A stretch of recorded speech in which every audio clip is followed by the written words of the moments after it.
What's up, guys? This is our Chevy Cruze. I think it's an LS trim package, just kind of the lower end. As you can tell, it doesn't have cruise control or anything, but it does have everything else for the most part. Automatic windows, everything, Apple CarPlay, all that. Today I'm going to put in a traffic advisor.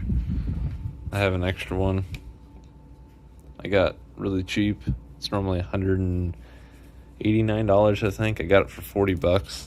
Still brand new. Still has a little clear film on it I have to take off. But I'm gonna put the back window there.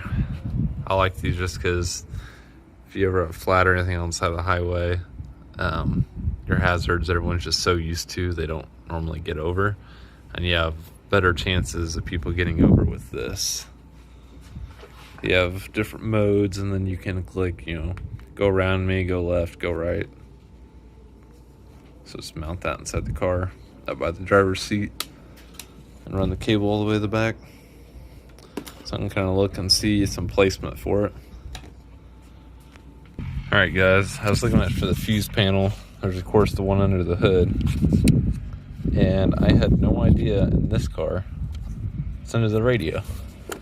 It's kind of a handy spot to have it. I had to look at the manual to find it. But there's a little lip under here. You just grab it, pull it off. And there's your fuse box for all the interior stuff. I'm pretty much just gonna find the same fuse box. I think I think there's another one of these. Maybe not. I was gonna hook it up to the auxiliary. So I'm gonna look on the diagram, figure out which one of these is that, see if I can just splice off of it, and that'll run our power. And then I might just mount that box in here, that inner lip, or mount it to the side here, or we'll see what it looks like. All right, I was looking in the book here to find it.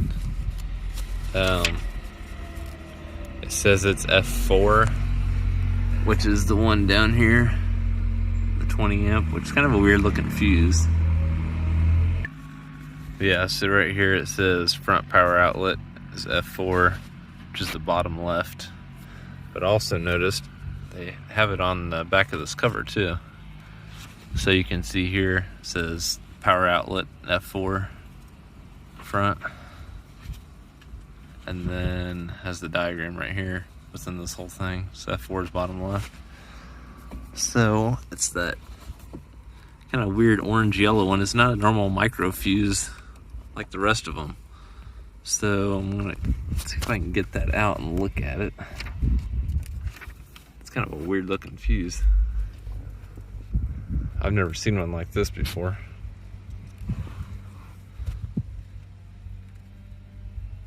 14.5 volt. I've never seen one like that. So I was gonna try to pull my power, but it's so far down in there, I don't know if that's gonna work. Most of these you can, they sell little, they call them like wiretap type things. They just go around the post here with a little female spade, and then they come off with a male spade, and you just get your wire and you stick it on there. That's what I was planning on doing, but I don't know if that's gonna work with this. I've never seen one like that. Guarantee that's a $10 fuse. They gotta make their money somehow, I guess. All right, I was also looking at more options on here, and it says driver power seat. This is a manual front seat. There's still a 25 amp fuse in there. So that means that more than likely has power to it. So I might be able to just pull power from this since we're not using it anyways. I'm gonna look at it and see.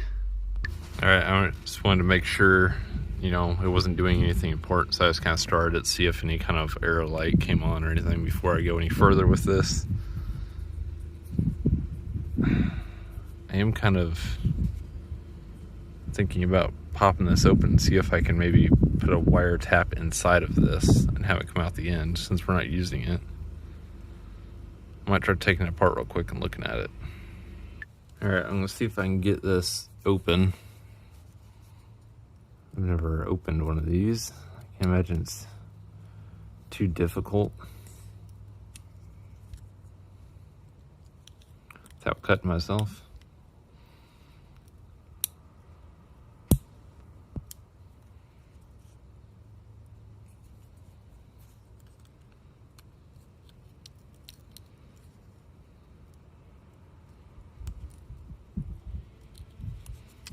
Let's try a small screwdriver. Alright, found this crazy long tiny screwdriver. Try that and see if I can stab myself at the same time.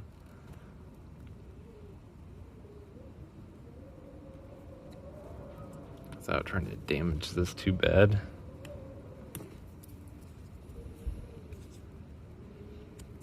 That side's loose. Come on. Can't be held together that well. I mean, I guess people don't normally take apart fuses, but come on.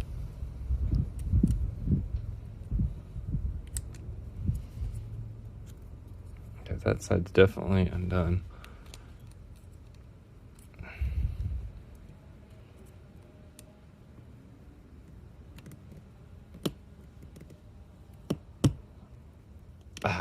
Okay. Well, that's interesting. I've never seen the inside of one of these. I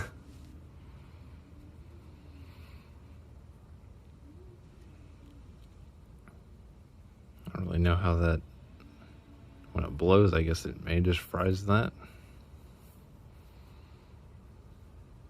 Maybe I can just put a little hole in this and a little bit of solder on here and just solder it onto there. Maybe, I don't know. It's worth a shot, I guess. I didn't bang that up too bad. I think I'm gonna try that. I'm gonna heat this up because I have plenty of room in there for a piece of wire. So that goes in there about that far. So if I can make a hole either on the side, maybe. Be my best option. Put a little tiny hole the size of the wire, fish it through, solder it on, slide it back in. We'll try it. Alright, I have my piece of wire. Pretty much gonna run it through, and then I'll use this as my connection end for my power. I'll still have to find a ground, but there should be one right next to the fuse box somewhere. I'm gonna drill my hole in here, hopefully. Not hurt myself.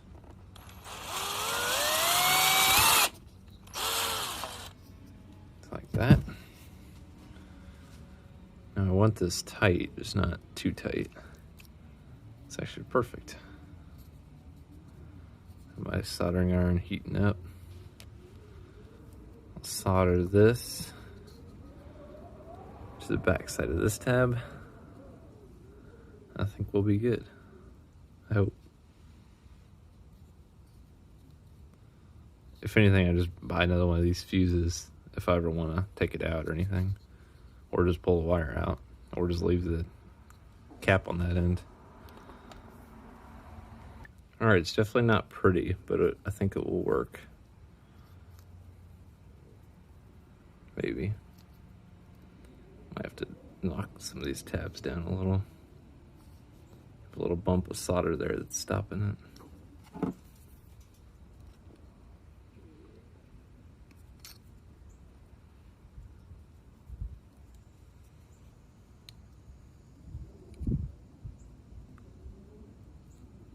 Just bend it down a little.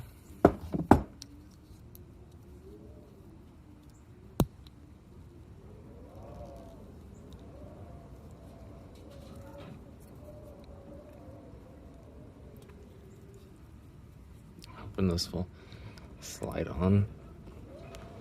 I Problem is the wire is in the way, so I might have to move the hole. Let's see.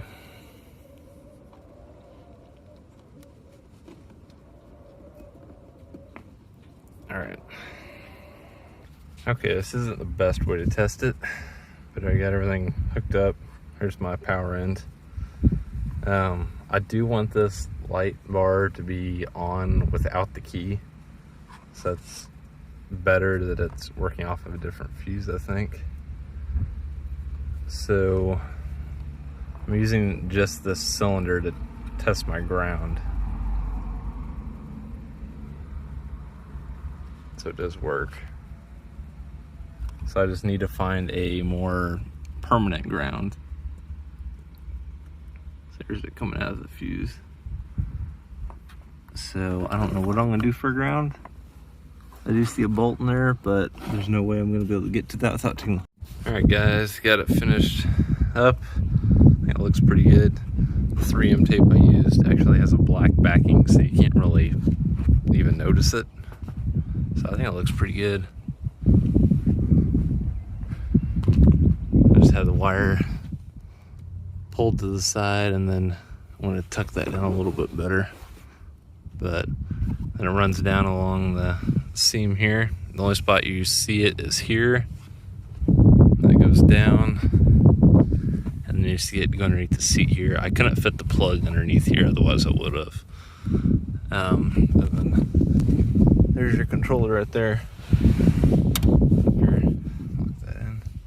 If you're sitting here, you can still scoot the seat up without it doing anything. It stays right there. But so you just flip it on, light comes on. You can see it in the mirror maybe, lighting up. And you got your functions. I can do it by feel. I'll have to show her how to do it, but far closest to me is go right, which is your most common is go left. If you're on the shoulder or anything, you want people to get over to the left. So that's why that's on the outside. You almost always use this, if anything, which I'll have go left. And I'll put you on the tripod and kind of show you real quick what to do. And then when you're on normal modes, that's how you change the pattern. But I think it came out pretty good. Only thing is I wish it's a bigger cable. That's why it won't fit in there very well. But I want to be able to, besides that fuse, just unplug this and take it out of the vehicle and have no sign at all that it was ever installed. So I'll show you on the tripod real quick.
Alright, hope you guys enjoyed a little video of putting this light bar on the Cruze. You'll see a lot more videos of the Cruze now that we're kind of running out of stuff to do on the Elantra. So I'll see you guys in the next video. Thanks for watching.